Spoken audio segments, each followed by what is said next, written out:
Silla Lumenium Entielvo. Bonsoir à tous, autrement dit. Donc, bienvenue à cette 26e séance de construction du Lego Minas Tirith. Voyons voir ce que nous avons prévu pour aujourd'hui. Alors, hop, qu'est-ce qu'on a là-dedans? Donc, un seul petit sachet. Ok. Et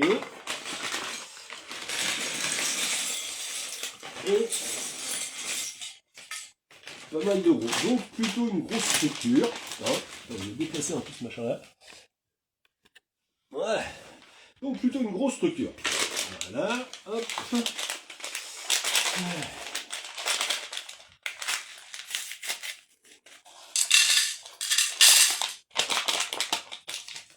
Bien. Alors. Ça risque peut-être d'être une séance un peu plus courte, manifestement, parce qu'il n'y a pas trop de trucs à faire. Alors, attends, voilà. Décaler ça. Vous le voyez, le machin. Ouais. Ok. Zo. Et ben, on est parti. Hein. Alors, qu'est-ce qu'on a au programme? Et en passant. Good evening, Leather Jacket. How are you? Cheers.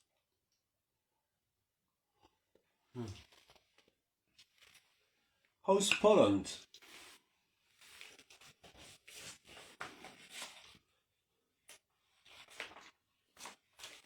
Alors,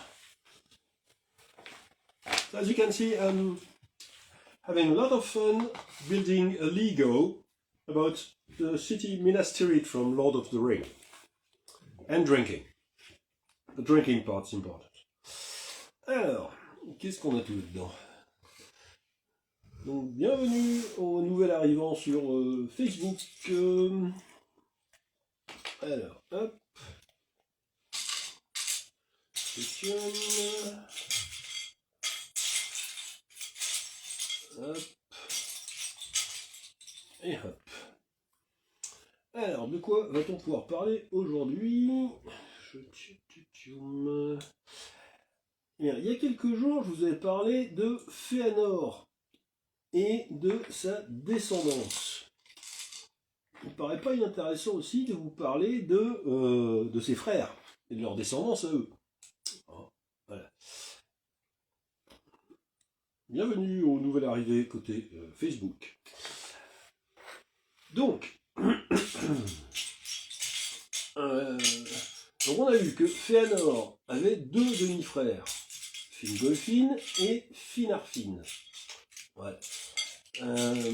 Finarfin refuse de quitter Valinor, mais Fingolfin, lui, va se lancer aussi à la poursuite de Morgoth,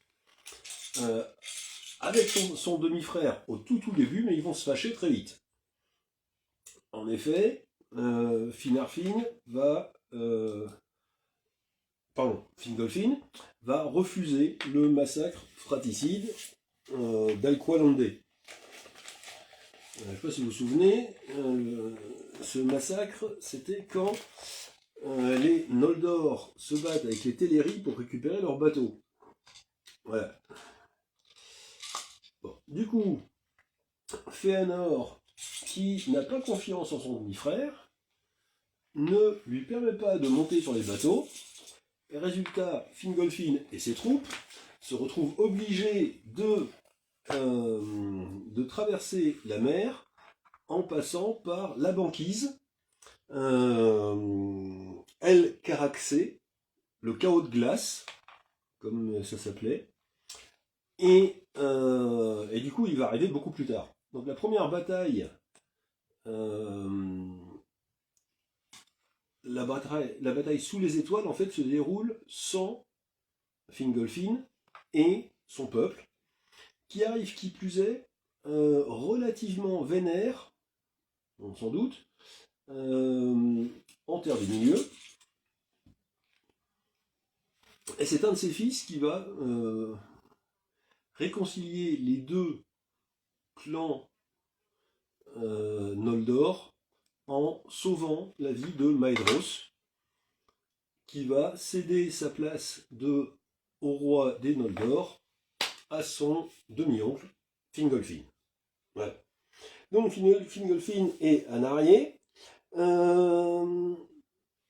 Ils sont donc grands rois et reines, hauts rois, pardon, et reines des Noldor.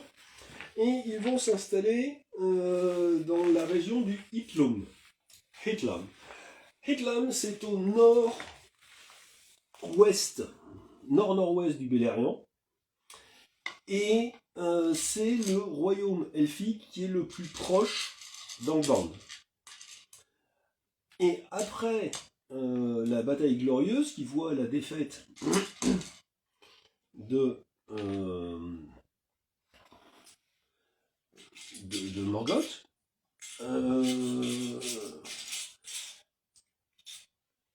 Fingolfin va mener le siège d'Angband pendant plus ou moins 4 siècles. Voilà. Stormy weather in Poland. Here we would love to have some storm here.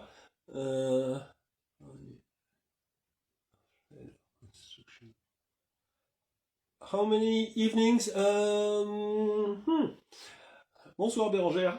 That's 26.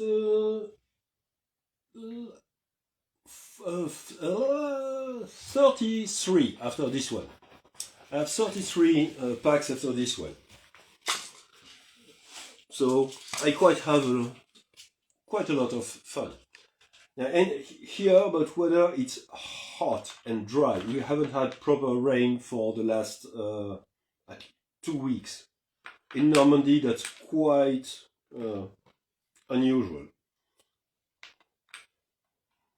Voilà, hop, voilà. Ok, donc j'en reviens à Fingolfin, donc roi du Hithlum, et son royaume tient jusqu'à la bataille de Dagor Bragorlach,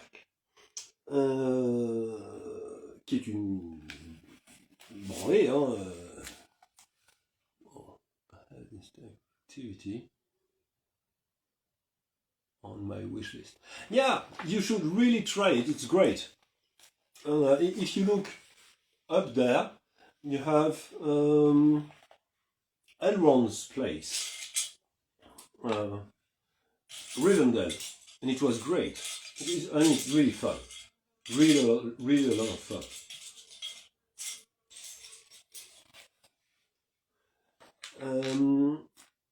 Et du coup, où en étais-je? Attends, je me plante pas. Ok. Et du coup, après, à la fin de la bataille de Dagor Bragorlach, Fingolfin va jusqu'à Angband pour défier Morgoth. Morgoth qui, cette fois-ci, ne se défile pas, sort avec sa massue grande, et s'ensuit un duel absolument épique entre les deux. Duel qui est finalement remporté par Morgoth, qui va tuer Fingolfin, après que celui-ci ait quand même réussi à le blesser une demi-douzaine de fois, 7 blessures, avec son épée Ringil. Et alors Morgoth s'apprêtait à faire des choses horribles au corps de Fingolfin, mais le roi des aigles, Thorondor, arrive et emmène le corps jusqu'au royaume caché de Gondolin, où son deuxième fils, Turgon, va le recueillir et lui donner une tombe décente. Voilà. Hop. Donc,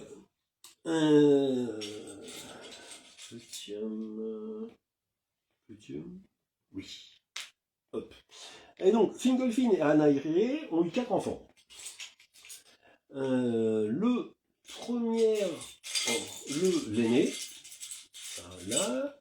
Donc l'aîné, c'est Fingon, Fingon, ou Fingon, ça dépend. Hein, voilà, chacun le dit comme il veut. Voilà. Et Qu'est-ce que je suis pas du tout en train de faire le bon truc, moi. Voilà. Alors. Ah oui, ok, d'accord, j'avoue bien. Pardon, désolé, je suis pas très bien. Donc, Fingon, au moment où les troupes de Fingolfin arrivent, si vous vous souvenez bien, j'en ai parlé il y a une paire de jours, c'est lui qui va sauver Maedhros, qui avait été capturé par Morgoth. Voilà, et ça va se mettre ici. Donc il avait été capturé par Morgoth, et ça permet la réconciliation des Noldor de Fëanor, qui sont maintenant menés par Maedhros, vu que Fëanor a été tué dès la première bataille, et les Noldor, donc, de Fingolfin.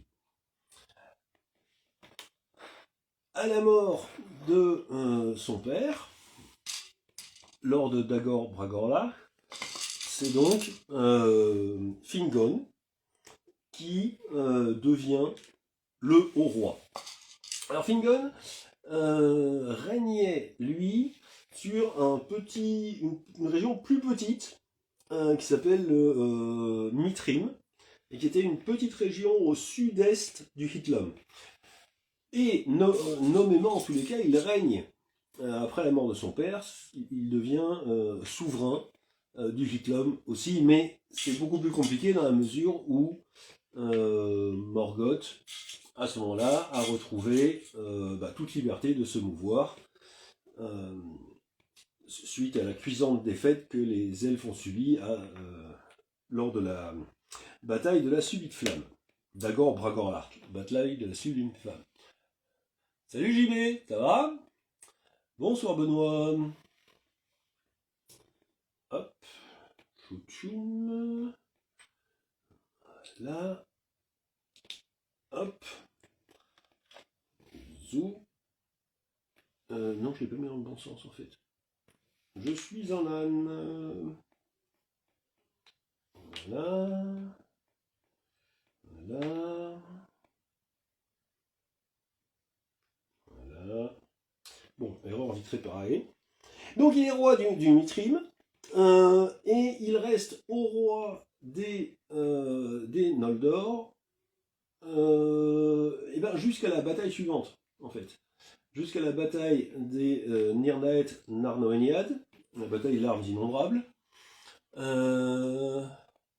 bien écoute, c'est pas mal, hein, je m'envoie un petit verre de Carlou en faisant du Lego, et en m'éclatant à raconter des histoires de Tolkien, donc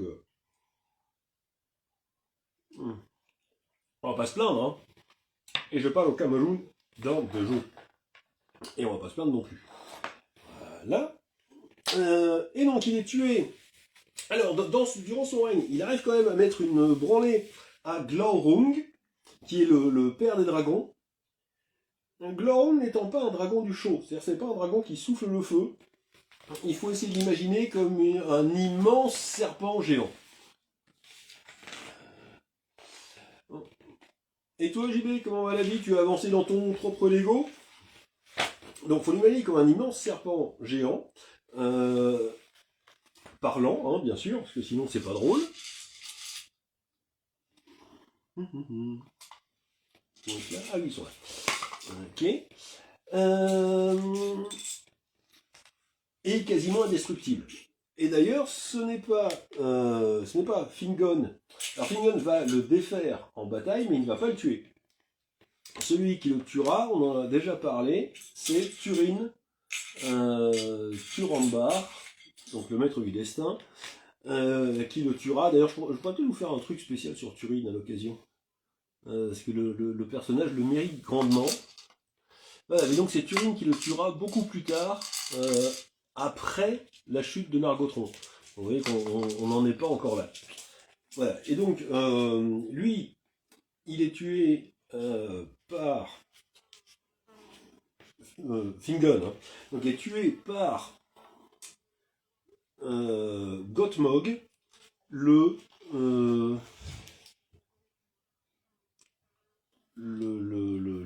premier des... Ah, c'est bizarre, ça n'arrive pas à la bonne hauteur. Aurais-je fait une nanerie, moi? Non, non, ça a l'air pas mal. Ok. Bon. Donc lui, j'en reviens à Fingen, il est tué par Gottmog, qui est donc le capitaine des Balrogs, et qui est après Sauron, le plus puissant des Maillards au service de Morgoth. Voilà. Donc alors, comment lui est tué lors de Nirnaed Narnoeniad, c'est son frère, le deuxième frère. Je viens de terminer l'étage du bas, je t'envoie une photo tout à l'heure. Ah bah avec joie, oui.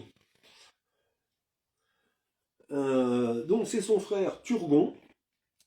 Donc Turgon qui devient le nouveau haut roi avec... alors ça se cale dans quel sens ce truc? Ça se cale dans ce sens-là. Waouh. On n'a pas encore la salle du trône, mais on a déjà l'arrière de la salle du trône. C'est pas mal. Turgon. Bonsoir Robin.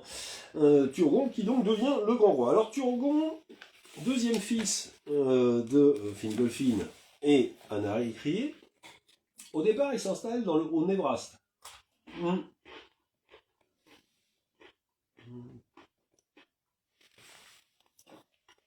Cheers lad.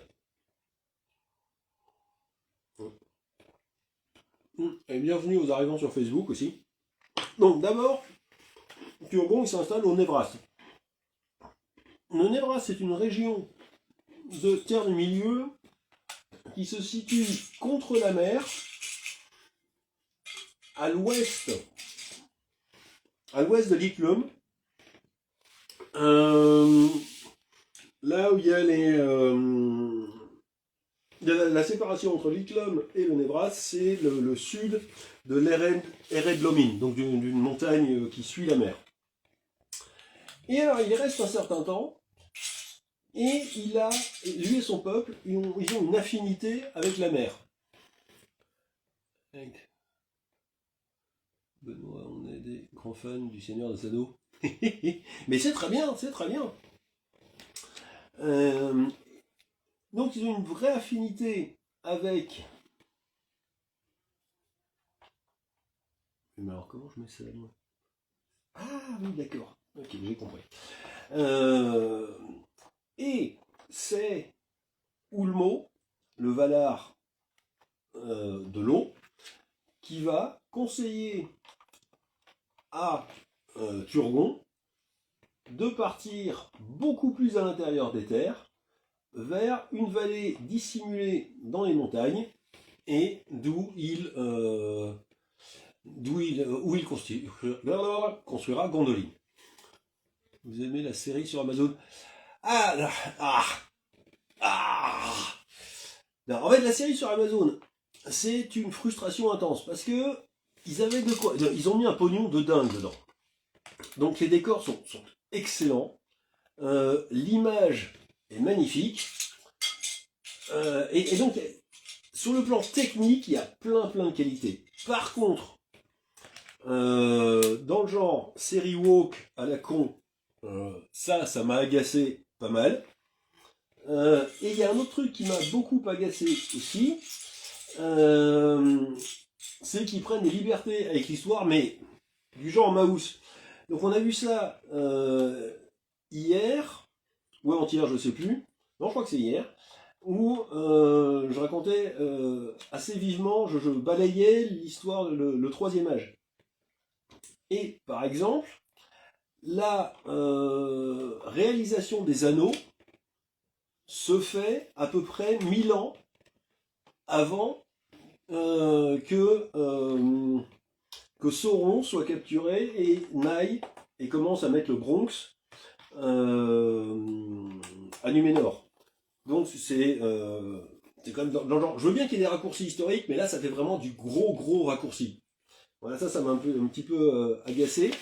Ce que j'ai beaucoup aimé, par contre, c'est la personnalité de Sauron et la manière dont il arrive à se glisser dans les bonnes grâces de Celebrimbor et des elfes des régions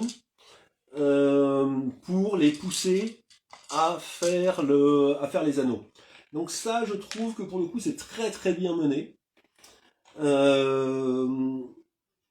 Mais à part ça, il y a tellement de trucs qui m'agacent de l'autre côté, et je sais pas pourquoi ils ont été bricolés ce truc-là avec Gandalf, parce qu'en fait tous les Istari arrivent en même temps en Terre du Milieu. Donc Gandalf, Saruman, Radagast et les deux mages bleus, ils arrivent en même temps par la mer et pas par un météore à la con. Voilà, donc je n'ai aucune idée de la raison pour laquelle ils ont fait ça, et je vous avouerai que ça m'a agacé. Bon voilà, donc bon, et puis c'est ces histoires de hobbits noirs comme ça, alors que toutes les familles sont blanches et là paf, il y a un hobbit noir au milieu, voilà, c'est un truc woke qui m'agace toujours, mais énormément. Le wokisme m'emmerde. Voilà.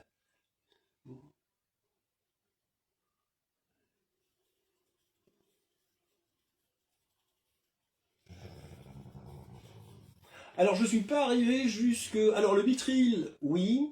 Ça j'ai vu effectivement qu'ils arrivaient à retrouver le Mithril. Et alors ceci dit, pour le coup, je me souviens plus tellement de ce que Tolkien avait écrit sur la découverte du Mithril. Donc là, j'avoue que j'ai honte. Voilà, je bats ma coupe. Mais là, du coup, ça m'a pas frappé.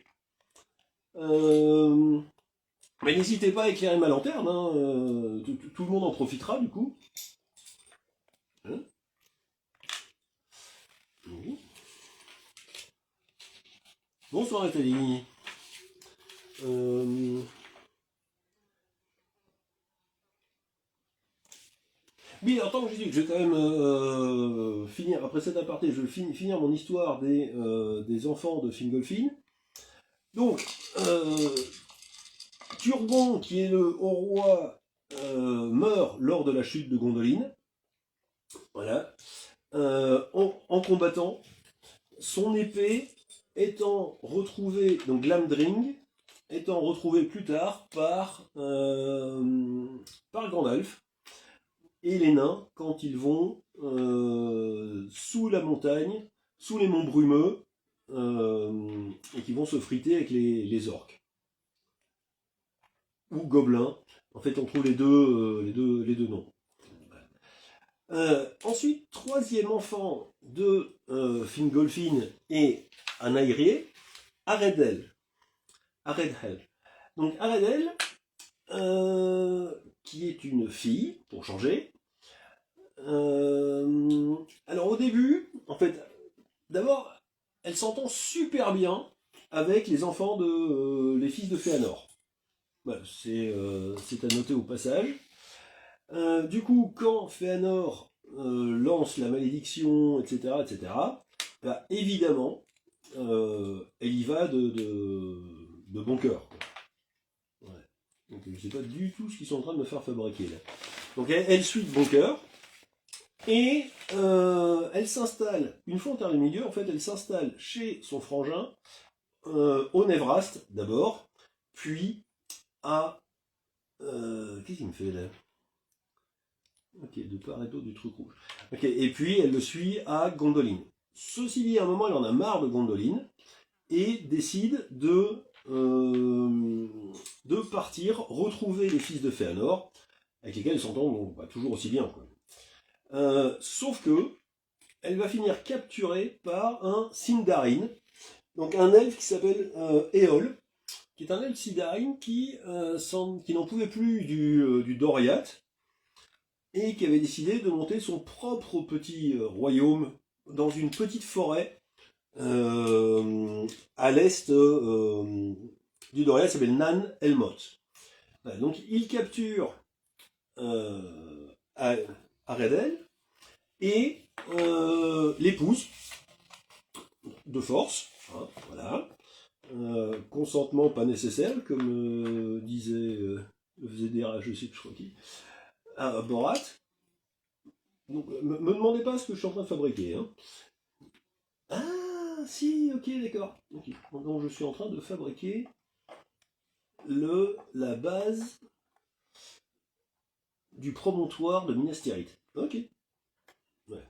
Donc, elle est enlevée par Éole, l'épouse. Ils vivent ensemble à Elmoth, et après 4 ans, elle lui donne un fils, Maeglin. Le nom Maeglin lui soit donné par son père, ça signifie vue aiguisée. Voilà. Et donc, ceci dit, au bout d'un moment, Aredel en a marre de son elfe Sildarine de Marie, qui n'est pas le plus chaleureux des hommes, hein, enfin le plus chaleureux des elfes. Et elle décide de se barrer pour retourner à Gondolin, où elle pourra élever son fils hors de l'influence néfaste de son père. Mais Éole arrive à les suivre, arrive à rentrer dans Gondolin, et là, Turgon lui offre le choix entre 2 solutions, la mort, d'une part, ou rester vivre à Gondolin. Évidemment, en fait, Éole, il faut savoir qu'il déteste cordialement les Noldor. Et un peu comme les nains avec lesquels il s'entend très bien, d'ailleurs il avait établi d'excellentes relations commerciales avec les nains des Montagnes Bleues, de son point de vue, en fait, ce sont les Noldor qui ont ramené Morgoth en Terre du Milieu. Alors qu'en fait, c'est pas exactement comme ça que ça s'est passé, quoi. C'est à cause de Morgoth que les gars sont venus, mais à aucun moment ils avaient espéré, enfin ils avaient voulu le ramener dans leur bagage, quoi.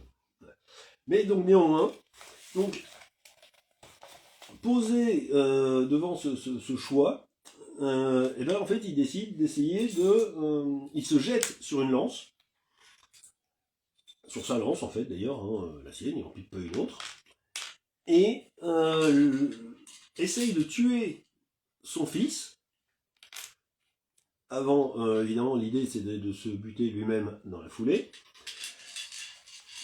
Mais Aredel se jette devant la lance, et c'est elle qui est tuée, qui est blessée, puis empoisonnée, puis tuée par le poison contenu dans la lance.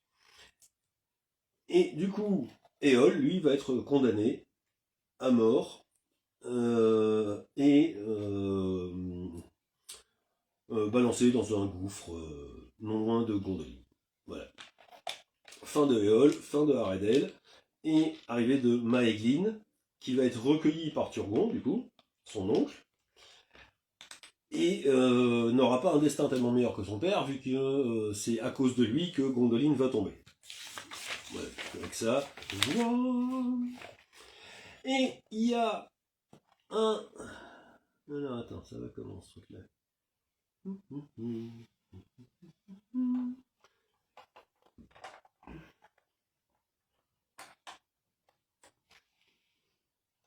Ah oui, non, il y a un décalage, c'est normal. Ok. Ouais. Alors je sais pas pourquoi ils m'ont fait un décalage là, mais soit. Et donc il reste un 4e enfant, qui est un fils aussi, Argon. Alors Argon, en fait, il n'apparaît pas dans le Silmarillion. Il est très peu développé par Tolkien, et tout simplement parce que il meurt. Voilà, ils arrivent. Donc Fingolfin et ses elfes arrivent en Terre du Milieu, et qu'est-ce qui se passe là? Ah voilà. Et il est tué directement dans la première bataille par des orques. Il n'a même pas le temps d'arriver au Névrast, il est tué dans la région du Lamoth, qui est aussi en bord de mer, au nord du Névrast, et à l'ouest de l'Ered Lomin. Voilà. Donc ça fait le tour des enfants de Fingolfin. J'attaquerai bien Finarfin, mais je vais pas Finarfin et ses gosses, mais je vais pas tellement avoir le temps. Donc je vous garde Finarfin pour demain, Finarfin et ses enfants pour demain soir. Demain soir qui sera sur la dernière séance avant 15 bonnes journées parce que je pars en vacances. Hihi, et n'aurai pas l'occasion de faire des Lego avant probablement le 11 août, moment où je reviens du Cameroun, où je vais aller me balader avec ma maman et assister au 30e anniversaire de sacerdoce de son curé de paroisse. Son ancien curé de paroisse qui est donc camerounais. Voilà, vous savez tout. Attendez, qu'est-ce que c'est que ce bin? Ah oui, non, d'accord. Ok. Ok. Là, on a pareil. Ok. Voilà, donc en gros, donc il y a une séance demain. Je vous ferai peut-être une petite vidéo un peu sympa que je mettrai sur les réseaux qui montre la première enceinte bien en détail. Et puis ensuite, après cette séance de demain, la prochaine séance sera, ça vient là, voilà, et là ce sera le 11 août au soir. Et donc demain, j'aurai le temps de vous faire Finarfin et ses enfants. Sur ce, je vous salue bien bas. Quoi? Tu ne le prends pas avec toi dans tes bagages? Non, j'aurais trop peur de l'abîmer, tu imagines. T'es fou malade, toi. Tu es un fou malade, hein? Tu es un fou malade. Non, non, non, non, non. Non, non, je vais déjà emmener des bouquins, ce sera pas mal. J'ai un ou deux trucs assez sympas. Enfin, j'ai un ou deux trucs. J'ai une pile de bouquins. J'ai 25 kilos de bouquins à emmener. Je vais me limiter. Voilà. Donc à tout le monde, je vous dis, je vous souhaite une bonne soirée et je vous dis à demain. Namarie. Hop. Ciao. Hop.